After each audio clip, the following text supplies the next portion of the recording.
Hi friends, welcome to మైరా పర్వసం part 79. Yashasvi అంటే చాలా ఇష్టం ఆదిత్యకి. అలాంటి ఆదిత్య యశస్వి లైఫ్ సెటిల్ చేయకుండానే తను పెళ్లి చేసుకుంటున్నాడంటే నాకు ఆశ్చర్యంగా అనిపించిందిరా. బాబు నీ కొడుకు అయినప్పుడు యశస్విని ఎలా పెళ్లి చేసుకుంటాడ్రా ఆదిత్య అన్నాడు అజిత్. బాబు సంగతి పక్కన పెడితే మనసుకి ఇష్టం అనేది ఒకటి ఉంటుంది కదరా, అది యశస్వికి నా మీద ఏమాత్రం ఉందో నాకు తెలియదు. ఇష్టం మాట అటుంచి ద్వేషం కోపం మాత్రం కావలసినంత ఉంది నా మీద అన్నాడు శౌర్య. కానీ అది ఏ పరిస్థితుల్లో జరిగిందో ఆ మోహన్ గాడి వల్ల తెలిసే ఉంటుంది కదరా. అందుకే కదా వాడిని కుక్కని కొట్టినట్టు కొట్టింది. ఇప్పటికీ నీ తప్పు లేదని తెలుసుకోలేదంటావా అన్నాడు అజిత్. తప్పు ఒప్పు పక్కన పెడితే నష్టం మాత్రం యశస్వికే జరిగింది కదా. అందరితో అనరాని మాటలన్నీ పడుతోంది. ఆదిత్య వచ్చి ఇన్ని రోజులైనా వాళ్ళ ఊరికి వెళ్ళనే లేదు. ఇలాంటివన్నీ మర్చిపోయే విషయాలా చెప్పు. సింగిల్ పేరెంట్గా చాలా సమస్యలను ఎదుర్కొంటుంది కదా. ఏదైనా జరగకూడనిది జరిగిపోయిన తర్వాత అప్పుడు అలా జరగకుండా ఉంటే బాగుంటుంది కదా అని ఆలోచిస్తాడు ఏ మనిషి అయినా. ఇది కామన్ మెంటాలిటీ. ఎప్పటికైనా యశస్వికి నా మీద కోపం తగ్గుతుందేమో అనుకున్నాను. కానీ ఈ ఆదిత్య పెళ్లి వల్ల నా మీద మరింత కోపం పెరిగిపోతుందేమోరా అన్నాడు శౌర్య బాధగా. ఆదిత్య పెళ్లి వల్ల నీ మీద కోపం పెరుగుతుందో లేదో నేను చెప్పలేను కానీ శౌర్య, నీకు దెబ్బ తగిలిన రోజు మాత్రం చాలా బాధపడిందిరా యశస్వి అన్నాడు శివ. ఏంటి ఒకే కారులో హాస్పిటల్కి వచ్చినందుకే నువ్వు అలా ఫీల్ అవుతున్నావా శివ అన్నాడు అజిత్. హాస్పిటల్కి రావడం కాదురా, ట్రీట్మెంట్ తర్వాత ఇద్దరికీ ఒకే రూమ్ అలాట్ చేశాను నేను. కానీ శౌరి కంటే ముందే సెన్స్లోనికి వచ్చిన యశస్వి తనని వేరే రూమ్ షిఫ్ట్ చేయమని చాలా గొడవ చేసింది. ఇంకా నా ఫ్రెండ్ని నమ్మకపోతే ఎలా అని ఆదిత్యతో అన్నాను నేను. యశస్వి ఒప్పుకోవటం లేదని చెప్పి వేరే దారి లేక యశస్వికి వేరే రూమ్కి షిఫ్ట్ చేశాను. అయితే ఆ రాత్రి నిన్నొకసారి చెక్ చేద్దామని లేట్ నైట్ నీ రూమ్కి వచ్చాను.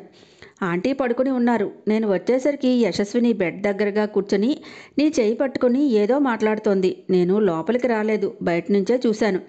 తర్వాత నీ చేతి మీద తలపెట్టుకుని చాలాసేపు పడుకుంది. తను వెళితే నేను వద్దామని వెయిట్ చేసి ఎంతసేపటికి తను వెళ్ళకపోవటంతో సరే మరోసారి వద్దాంలే అని వెనక్కి వెళ్ళిపోయాను. నీకు ఆ విషయం అప్పుడే చెబుతామనుకున్నాను, మర్చిపోయానురా అన్నాడు శివ. నాకు ఆ సీన్ చూసి పాజిటివ్గా అనిపించింది యశస్వి విషయంలో. ఆదిత్య పెళ్లి చేసుకుంటే యశస్వి విషయంలో నీకు లైన్ క్లియర్ అయినట్టే కదా. ఆ విధంగా ఎందుకు నువ్వు ఆలోచించటం లేదు అన్నాడు శివ.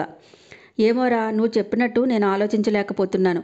ఆదిత్య పెళ్లి విషయం యశస్వికి తెలిస్తే మాత్రం ఖచ్చితంగా తనైతే బాగా డిస్టర్బ్ అవుతుంది.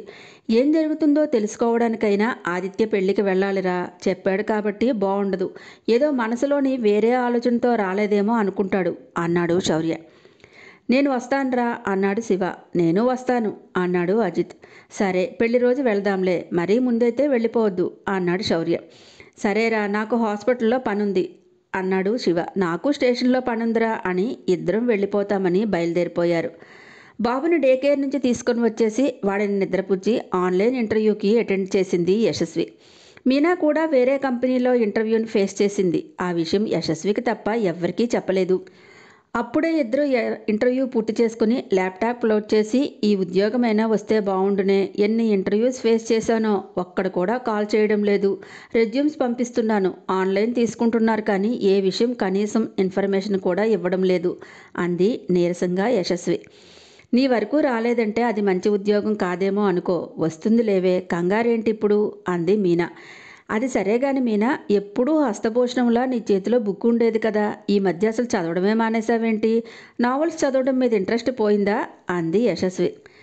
ఎందుకు అడుగుతావులే, ఇంకెక్కడ బుక్స్ చదువుతాను చెప్పు. మన కొత్త సీఈఓగా శౌర్య రావటం, మీ మామ ఆదిత్య యూఎస్ నుంచి రావటం, మా తింగరోడు చేసే తిక్క తిక్క పనులు, నువ్వు మధ్య మధ్య ఇస్తున్న ట్విస్ట్లు, వీటన్నిటి మధ్య డైలీ చూసే అరగంట సీరియల్స్ ఇచ్చిన కిక్కు కంటే లైఫ్ టైంకే పెద్ద కిక్కు నాకు బాగా ఎక్కింది. అందుకే బుక్స్ చదవడం మీద ఇంట్రెస్ట్ పూర్తిగా పోయింది. వీడి తండ్రి ఎవరో నాకు ఇప్పటికీ పజిల్లానే ఉందే. శౌర్యను నువ్వు యాక్సెప్ట్ చేయవు, ఆదిత్య నిన్ను అర్థం చేసుకోడు. ఇదిగో పడుకున్నాడు చూడు, వీడి పని బెటర్ అంది సాత్విక్ని చూపిస్తూ. ఏది జరిగినా ఏం చేసినా హ్యాపీగా నవ్వుతూనే ఉంటాడు. అందుకే అన్నారేమో పెద్దలు, బాల్యం బంగారం అని అంది మీనా. నా సంగతి ఎందుకు గాని, పాపం అశోక్ మంచివాడనే, తింగరోడు అంటావేంటి? నువ్వంటే చాలా ఇష్టం అశోక్కి. నీ దగ్గర మాత్రమే అమాయకంగా ఉంటాడే, చాలా తెలివైనవాడు. తొందరగా అశోక్ని పెళ్లి చేసుకో మీనా. నువ్వెందుకు చెప్పు హైదరాబాద్ వరకు రావటం? ఇక్కడ నీకు హ్యాపీగానే ఉంది కదా అంది యశస్వి. నాకెందుకో నిన్ను ఒక్కర్తిని హైదరాబాద్ పంపించడం ఇష్టంగా అనిపించడం లేదు యష్. నువ్వు కూడా ఇక్కడే ఉండిపోవచ్చు కదా అంది మీనా. నువ్వే కదే అందరికీ దూరంగా వెళ్ళిపోతే మనశ్శాంతిగా ఉంటుందని అన్నావు అంది యశస్వి. నిజమే, ఈ మధ్య కొన్ని రోజులుగా నువ్వు బాగా డిస్టర్బ్ అవుతున్నావని అలా అన్నాను. కొత్త ప్లేస్కి వెళ్ళిపోతే అంతా కొత్త కొత్తగా ఉంటుంది. ఇక్కడ ఉన్న ప్రాబ్లమ్స్ అక్కడ ఉండవని అనుకోవడానికి లేదు కదా. ఇక్కడ కొంతమంది అయినా నీకు తెలిసిన వాళ్ళు ఉన్నారు. మన ఊరికి దగ్గరగా ఉన్నాను అనే ఫీలింగ్ కూడా కొంచెం ధైర్యాన్ని ఇస్తుంది కదా. ఒకసారి ఆలోచించు అంది మీనా. ఎవడైనా వచ్చి జాబ్ చేసుకోమ్మా అని పిలిస్తే అప్పుడు వెళ్ళాలో వద్దో ఆలోచిద్దాంలే. ముందు ఎందుకు అనవసరమైన టాపిక్ అంది యశస్వి. ఈలోపు ఎవరో డోర్ కొట్టడంతో డోర్ తీసింది మీనా. హలో మీనా అని లోపలికి వచ్చాడు ఆదిత్య. ఇప్పుడే అన్నాను ప్రశాంతంగా ఉన్నావే అని, అంతలోనే మొదలైంది నీ టార్చర్ అని మనసులో అనుకొని బయటికి నవ్వుతూ హాయ్ ఆదిత్య రండి అంది మీనా. వరం ఏం చేస్తున్నావు? ఈరోజు మీరిద్దరూ ఆఫీస్కి వెళ్ళలేదా అని అడిగాడు ఆదిత్య. లేదు మామ, కొంచెం హెడేక్గా ఉందని ఇద్దరం వచ్చేసాం. ఏంటి సంగతి ఈ టైంలో వచ్చావు అని అడిగింది యశస్వి. వీడేంటి నేను ఎప్పుడు వచ్చినా పడుకునే ఉంటాడు అన్నాడు సాత్విక్ని చూసి. వాడు పడుకున్నప్పుడు నువ్వు వస్తున్నావంతే, ఇది రోజు వాడు పడుకునే టైమే అంది. సిటీలో ఏదైనా పనుండి వచ్చావా మామ? అమ్మమ్మ ఎలా ఉంది అని అడిగింది. అందరం బాగానే ఉన్నాం. నువ్వు ఈ మధ్య బాగా ఖాళీగా ఉంటున్నావని నీకు గట్టిగా పని చెప్పాలని వచ్చాను.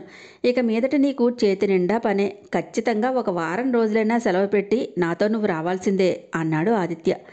ఎక్కడికి మామ అంది యశస్వి ఆశ్చర్యంగా. ఇదిగో అంటూ కార్డు తీసుకొచ్చి యశస్వి చేతిలో పెట్టి, ఈ నెల 15వ తారీఖుని నాకు పెళ్ళి. కార్డు ఎలా ఉందో చూసి చెప్పు అన్నాడు ఆశ్చర్యంగా చూస్తున్న యశస్విని వదిలేసి. మీనా, ఇదిగో నీకు కూడా కార్డు ఇస్తున్నాను. పెళ్ళికి తప్పకుండా రావాలి. నువ్వు కూడా 4 రోజులు ముందురా అన్నాడు. అయోమయంగా తలూపింది మీనా. యశస్వి ఏమైనా మాట్లాడుతుందేమో ఆదిత్యతో అని, మీరిద్దరూ మాట్లాడుతూ ఉండండి, టీ టైం అయింది కదా, నేను తీసుకుని వస్తాను అని మీనా బయటకు వెళ్ళిపోయింది. పాడు జీవితం. ఇప్పుడే అనుకున్నాను యశస్వి చెప్పినట్టు మా తెంగరోడ్ని పెళ్లి చేసుకుని సెటిల్ అయిపోదామా అని. మనసులోకి చిన్నగా వచ్చింది ఆలోచన. అంతే, మళ్ళీ టెన్షన్ పెట్టడానికి దిగబడ్డాడు ఈయనగారు ఎక్కడి నుంచో. ఆదిత్యకి పెళ్ళినంటే నేనే ఇలా ఉన్నాను, ఇంకా లోపలున్న యశస్వి ఎలా రియాక్ట్ అవుతుందో అనుకుని డైనింగ్ హాల్ వైపు నడిచింది మీనా. ఆదిత్య మాట్లాడుతున్న మాటలు ఏవీ యశస్వికి వినబడలేదు. కార్డు ఓపెన్ చేసింది కానీ నీళ్లు నిండిన కళ్ళకి కార్డు అంతా మసకగా కనిపిస్తోంది. వరం, నువ్వే వారం రోజులు ముందుగా వచ్చి పెళ్లి పనులన్నీ అందుకోవాలి. నీకు తెలుసు కదా, అమ్మ ఎక్కువగా తిరగలేకపోతుంది. నాకు మాత్రం ఇంకెవరున్నారు చెప్పు. నువ్వెప్పుడు వస్తావో చెప్తే ఆ రోజుకు నేను కారు పంపిస్తాను. సెలవు లేదు అని సాకు చెప్పకు, నేను శౌరితో మాట్లాడుతానులే అన్నాడు. కార్డు చూసావా? తన పేరు అపర్ణ. తనే పట్టుపెట్టి కార్డులో ఫోటోలు కూడా వేయించింది.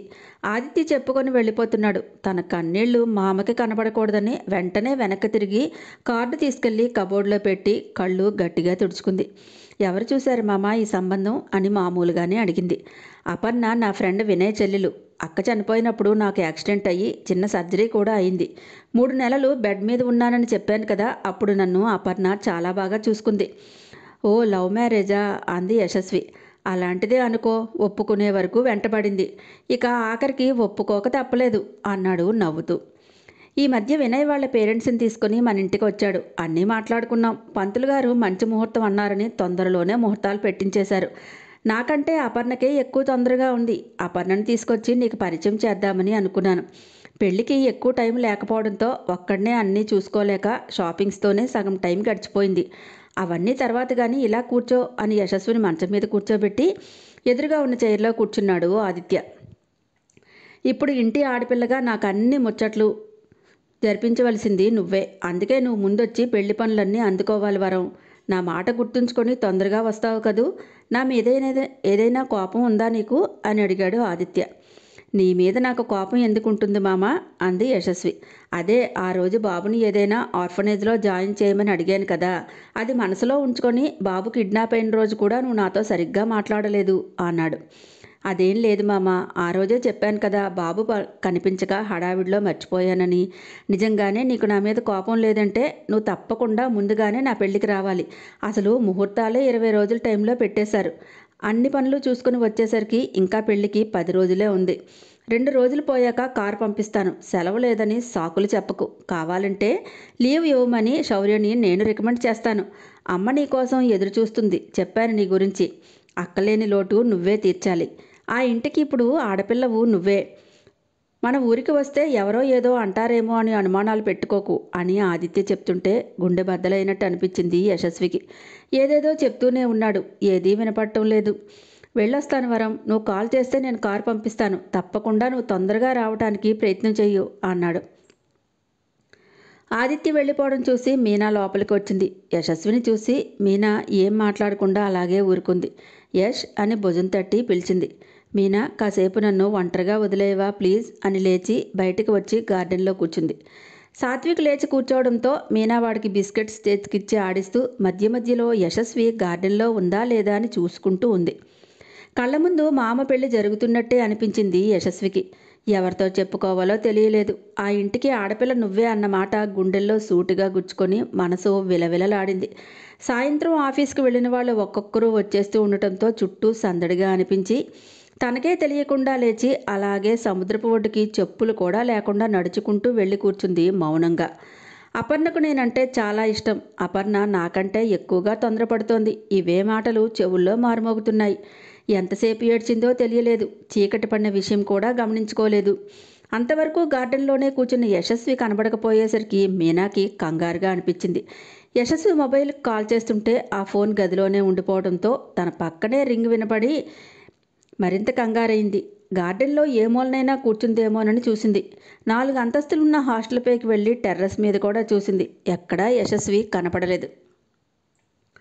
హాయ్ ఫ్రెండ్స్, నా ఛానల్ నచ్చితే కనుక లైక్ చేయటం, షేర్ చేయటం మర్చిపోకండి. సబ్స్క్రైబ్ చేసుకోండి. నెక్స్ట్ అప్డేట్ కోసం వెయిట్ చేస్తూ ఉండండి.